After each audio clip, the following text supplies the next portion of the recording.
C'est le scoop people du week-end, les amis. C'est Jacques Séguéla qui l'a dévoilé. Il est revenu dans son autobiographie intitulée 90 ans d'amour sur la première rencontre entre Nicolas Sarkozy et Carla Bruni. Écoutez, je vais pas vous mentir. Ça se passe lors d'un dîner à Marne-la-Coquette en novembre 2007. À un moment, Nicolas Sarkozy a chuchoté quelque chose à l'oreille de Carla et Jacques Séguéla révèle enfin le secret. Nicolas Sarkozy lui aurait dit « Carla, es-tu cap à cet instant ?» Tu le fais à l'imitation. Arrêtez. Ah non, tu fais en Sarkozy. Arrêtez.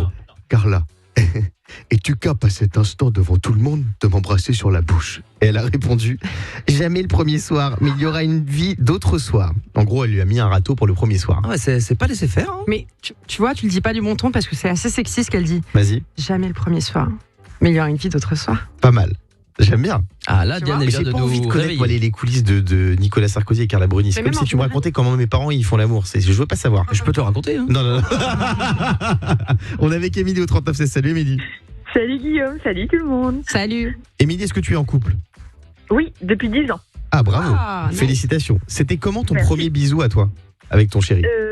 Écoute, ma foi, très romantique parce que c'était sur un pont, tout éclairé, tout ça, c'était trop joli. Le seul hic, c'est qu'on sortait d'un resto et qu'on venait de manger un gros plateau de fruits de mer.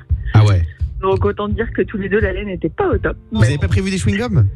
Non, même pas. tu Non vois, mais attendez, même pas. attendez. Moi, le premier rendez-vous, c'est brosse à dents dans ma poche. Ah ouais. Bah bien sûr, tu vas aux toilettes pendant le dîner. Chewing-gum évidemment en dessert.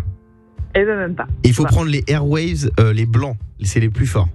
Voilà, j'ai des petits conseils ce matin. Oui Diane, ton Merci pour la- premier bisou avec ton chéri, c'était quoi ? C'était quand ? Bah, Enfin, c'était comment surtout ? bah alors, c'était pas là parce que là, j'ai pas de chéri, mais en tout cas, sur un dont je m'en rappelle bien. Et en gros, il m'a embrassé, et donc bref, et un jour, je lui demande, mais pourquoi en fait tu m'as embrassé à ce moment-là ? Parce qu'en fait, on était très copains, et puis il m'a dit je t'aime, et ensuite il m'a embrassé. Et il m'a dit, je m'étais mis une pression de dingue. Oui, parce que nous, on l'a fait à l'ancienne, on est tombés amoureux, puis on est sortis ensemble. D'accord. Et donc il m'a dit, je t'ai mis une pression de dingue. Et donc j'écoutais la musique. Et là, il m'a dit, dans ma tête, j'arrêtais pas de me dire, si la prochaine musique, elle est cool, j'y vais. C'est que c'est bon. Et c'était du coup, quoi ? cette musique, une Francky musique Vincent ? Non, une musique de Cat Power. Cat Power, ok. Et du coup, elle reste. À chaque fois que je l'entends, j'ai toujours les frissons. C'était trop mignon. Fabien ? Alors moi, je me souviens, là, ma chérie, alors moi je suis narcoleptique, hein, je le dis souvent, c'est un handicap lequel je vis, j'ai appris à vivre. Et donc je m'endors quand j'ai une très forte émotion, d'accord ? Et donc je viens boire un verre chez la chérie qui je suis, et puis à un moment je sens que ça va se faire et tout. Là elle m'embrasse, Ouais. et bim, je m'endors, direct. Mais non. Je te jure. C'est Non, non magnifique. seulement je m'en souviens pas, déjà, et je me suis réveillé genre 2 minutes après, et elle m'a dit, bon bah écoute, je te retiens pas, bonne soirée. Ah, j'adore. Le Morning Sans Filtre sur Virgin Radio.